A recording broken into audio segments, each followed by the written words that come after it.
The Swap, written by Monochromatic.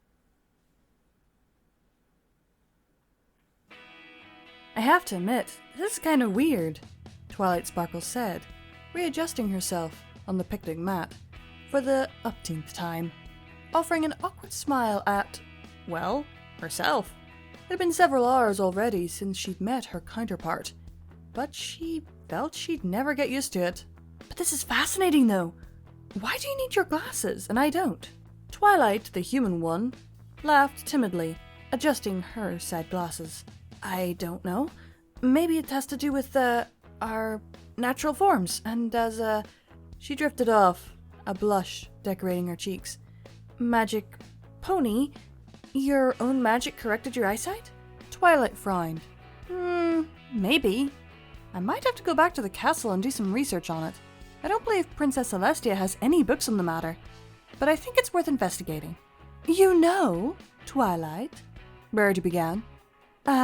Princess Twilight, you'd never told us what your castle is like, and honestly, it's rather rude of you not to invite us. She giggled and took a sip of her tea. I certainly wouldn't mind having a sleepover in one. Twilight shook her head. As much as I'd love for you to come, Princess Celestia has warned me once about the dangers of being, well, two of us in the same universe. Just because Twilight and I can coexist without the space-time continuum fragmenting doesn't mean we should take risks. But why not? Pinkie Pie asked, having spent a large portion of the picnic staring at her hands. It'll be super fun, Twilight. I'm sure they'll love Equestria. Twilight was adamant. I'm sorry, Pinkie, but I really don't want to. She drifted off, only belatedly noticing Pinkie's wording. They'll love Equestria? Doesn't she mean we? Anyway, I'm sorry, Pinkie. I'm sure you guys would love Equestria, but I can't risk it. Pfft, what a party pooper, Twi, Dash said, elbowing Sci-Twi and adding a grin. Bet this Twilight would let us visit her castle, right? Sci-Twi smiled, pushing back her glasses. I don't know. I wouldn't want to risk a collapse of the space-time continuum. Dash groaned. Aw, you're both spoil sports. Before Twilight could reply, Pinkie did. Pinkie waved her hand in a dismissive gesture. Aw, Dashy's right, Twilight. Space continuum collapse aren't that bad. I've only ever seen one, and Twilight was able to put a stop to it just fine. Her expression suddenly turned quite serious. Not the goop, though. There was so much goop. It tasted pretty good, though. Kinda like cake. Pinkie's remark was met with awkward laughs and, oh, Pinkies, all around, as most of her wild comments were, except this time not everyone was laughing.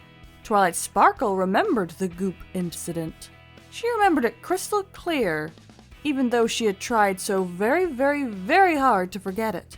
It had just been one experiment, one silly, silly attempt at studying the fabric of space with the help of an admittedly potential catastrophic machine. Boy, Celestia had really been mad at that. But it would have turned out fine. It would have turned out fine if only Pinkie hadn't wondered if space continuum holes were hungry and... Twilight had tried to stop the cake, really. She tried. And she'd nearly gotten it, but then it hit the machine and... the goop. Everywhere. She didn't know spatial holes even had goop to begin with. By the time she'd closed the machine, the blue, icky substance had covered all the insides and outside of the castle. Months had already passed since the event, but Twilight could swear she could sometimes still feel it in her coat. And because she remembered this event, she also came to a very grim revelation. Oh, for Celestia's sake, she didn't. Without a word, Twilight stood up, garnering the attention of her peers. Twi, what's wrong? Sunset asked, putting down her glass. I need to do something real quick, she said, calm, collected, and in that very same calm and collected way, definitely not glaring at any pony, added, Pinkie, could you come help me, please? Pinkie grabbed her plate of cake. But my cake! Please? Fine. Though most students had already left the premises, there were some still wandering the empty hallways of Canterlot High. and if any of those students were to curiously wander into one of the east hallways on the second floor and peek inside the fourth room on the left, they'd find quite the peculiar scene. "What were you thinking, Pinky?" Over and over, Twilight walked around in brisk circles, words shooting out from her mouth faster than Rainbow Dash could fly. She honestly couldn't believe Pinky had done that. All the careful calculations, all the locking the mirror in a special room, all the precautions thrown out the window because... "I just wanted to have fun," Pinky replied, hands folded on her lap, hair deflated. She just wanted to have fun? "Pinky! This isn't fun, this is serious!" Twilight exclaimed helplessly, coming to a halt and facing her friend.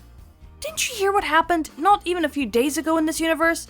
This isn't a safe place to be without telling some pony."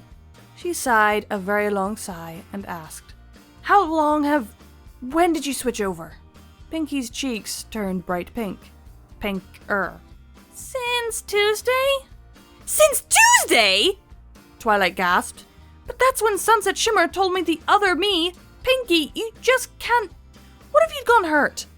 We don't know what the magic would have done on equestrian ponies. What if you being here distorted something and now..." "But nothing happened, Twilight," Pinky whined piteously, before waving her hand dismissively. "Why are you always so worried? Don't you see how fun this universe is?" She hopped down from the chair and landed on her legs, stretching out afterwards. Look at how tall I am! And look at my hooves!" She rushed over to Twilight and gave her a very good look at her hands by pressing them against Twilight's face. "They're so soft and pink and hairless! Isn't it super exciting? And besides, I didn't want you to be lonely without us." Twilight sighed, carefully detangling Pinky's hands from her face and intertwining them with hers, trying not to smile too much as Pinky holding her hand so tightly. "Pinky..." Pinky frowned in a very serious fashion. "Twilight? Promise me you'll never do this again without telling me, okay?" "Pinky promise!" Do it again! Rarity always loved Pinkie Pie's company. Days with Pink Mare were always enjoyable, if a bit odd. And as it turned out, sometimes they were especially odd. When the mare had barged into Carousel Boutique, screeching how similar it looked to the one back home, Rarity had just brushed it off as a Pinky thing to say. But frankly, she was starting to worry. Sitting at her table, the pink mare, staring at her with wide eyes, Rarity awkwardly coughed and for the 10th time levitated a glass of water into the air. "Oh my gosh!" Pinky gasped, her eyes glued to the glass. "Now put it back down!" she said in a theatrical whisper, suddenly screeching when Rarity did as told. "That's so cool!" Rarity smiled good-naturedly, quickly levitating the glass far, far away before Pinky asked again. I suppose it is, darling." "Nighty me!" Pinky exclaimed, jumping up and down in a spot like a filly in a candy store. "Please, please, please, please, please, please, please!" Rarity blinked. "Pardon?" "Levitate me, silly!" Pinky exclaimed, throwing herself onto the table, her eyes going wide, her lip jutting out. "Please!" Rarity bit down on her lip. "But, Pinky, Please! "Oh, all right, fine." Rarity finally relented, reluctantly lighting her horn up and levitating her squealing friend into the air. "Yeek! I'm flying! If only the girls could see!" Pinky exclaimed with boundless enthusiasm, moving her forelegs as if she were swimming. "Oh my gosh! And..." She wriggled around until she was looking down at Rarity. "And you look and act so much like Rarity! I can't believe it!" Rarity smiled. "Well, I would hope so, considering I am Rarity, darling." Pinky let out a delighted giggle, now floating upside down. "Pony Rarity, I just had the best idea! Wanna hear?" "I'm honestly not sure." Without caring for Rarity's reply, Pinkie Pie rubbed her hooves together, taking a brief moment to excitedly point out she had hooves, before whispering, "I'm gonna take you to my universe!" "Oh, please, no." We here at Pony&Wolf Productions thank these amazing patrons of ours for their monthly support, without which all of this would not be possible. We sincerely appreciate it, and every dollar helps, is needed, and will be used to keep us going to produce audiobooks for your continued enjoyment.